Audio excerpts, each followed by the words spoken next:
Petrol వ్యాపారంలో ఉంటే ఇవాళ మా ఆడబిడ్డలకు ఆ వ్యాపారం అందుబాటులోకి తెచ్చింది నిజం కాదా?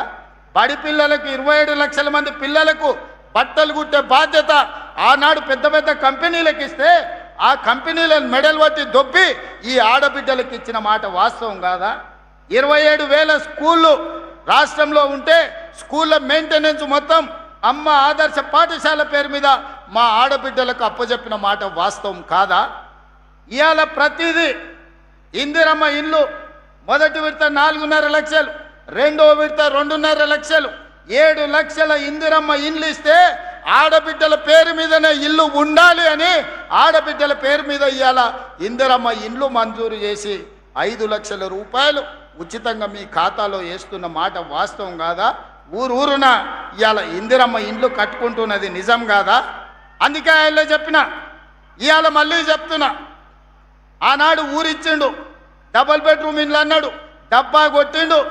ఆ రోజు కొడుకు వస్తే కొడుకు కోడలు ఉంటే ఆడుంటారు, అల్లుడు బిడ్డ వస్తే ఆడవంటారు, కోడి పిల్లను కుక్క పిల్లను ఉంటే ఆడగట్టేసుకుంటారు అని అహనా పెళ్ళంటలో కోట శ్రీనివాసరావు కోడిని పైన కట్టి కింద ఉత్తపువ్వ తిన్నట్టు ప్రజలకు కథలుగా చెప్పిండు ఆయన.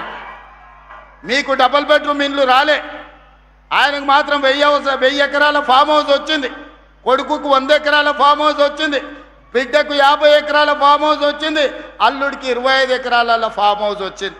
మన పేదోళ్ళకు మాత్రం డబల్ బెడ్రూమ్ ఇల్లు రాలే. నిజంగానే ఆ ప్రభుత్వానికి చిత్తశుద్ధి ఉంటే సంవత్సరానికి 2 లక్షల ఇండ్లు కట్టినా 10 ఏళ్లలో 20 లక్షల ఇండ్లు కట్టే అవకాశం ఉండే, 20 లక్షల పేదోళ్లను ఓ ఇంటి వాళ్ళని చేసి వాళ్ళ ఆత్మగౌరవాన్ని నిలబెట్టే అవకాశం ఉండే. కానీ ఏ రోజు కూడా ఆయనకు సోయి లేదు. ఆయన సోకుల మీదనే ఆయనకు ఆలోచన. 10 ఎకరాలల్లా ప్రగతి భవన్ అని పెద్ద గడి కట్టుకున్నాడు, ఫామ్ హౌజులు కట్టుకున్నాడు, కానీ మీకు మాత్రం ఇయ్యలే. కానీ మీ తమ్ముడు 2 ఏళ్లల్లా 7 లక్షల ఇండ్లు పేదలకు కట్టించి ఊరూర ఇందిరమ్మ ఇండ్లు ఉన్నాయి. అందుకే ఆ రోజు చంద్రశేఖరరావు గారికి సవాల్ విసిరిన, ఏ ఊరిలో నువ్వు డబుల్ బెడ్రూమ్ ఇల్లు కట్టించినవో ఆ ఊర్లో ఓట్లు నువ్వేపించుకో, ఏ ఊర్లో ఇందిరమ్మ ఇల్లు నేను కట్టించునో ఆ ఊర్లో నేను ఓట్లు వేయించుకుంటా, నీకు డిపాజిట్ వస్తే చూస్తా అని సవాల్ విసిరిన. ఇవాళ కూడా సవాల్కు కట్టుబడి ఉన్నా. హనుమాన్ల గుడి లేని ఊరు ఉండొచ్చు, నీళ్ళ ట్యాంకు లేని ఊరు ఉండొచ్చు, రోడ్డు లేని ఊరు ఉండొచ్చు, బడి లేని ఊరు ఉండొచ్చు, ఇందిరమ్మ ఇండ్లు లేని ఊరు తెలంగాణ రాష్ట్రంలో లేదు, ఉండదు. ఇవాళ ఇందిరమ్మ ఇండ్లు గ్రామాన అందించినాం. ఇవాళనే 2.5 లక్షల పెన్షన్లు మంజూరు చేసినాం. మా అక్కలందరికీ సూచన చేస్తున్నా, వితంతువులు కానీ, ఒంటరి మహిళలు కానీ, భర్తలు చనిపోయిన వాళ్ళు కానీ ఎవరున్నా అప్లికేషన్ పెట్టుకోండి.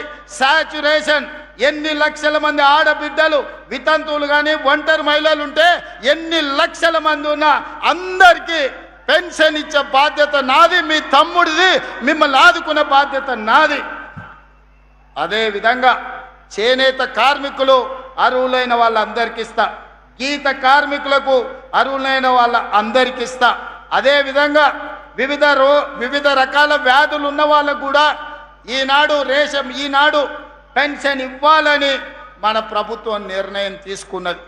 ఇవన్నీ సంక్షేమం ఇందిరమ్మ రాజ్యంలోనే సాధ్యమవుతుంది, కాంగ్రెస్ ప్రభుత్వంలోనే ఇవన్నీ అమలు జరుగుతాయి.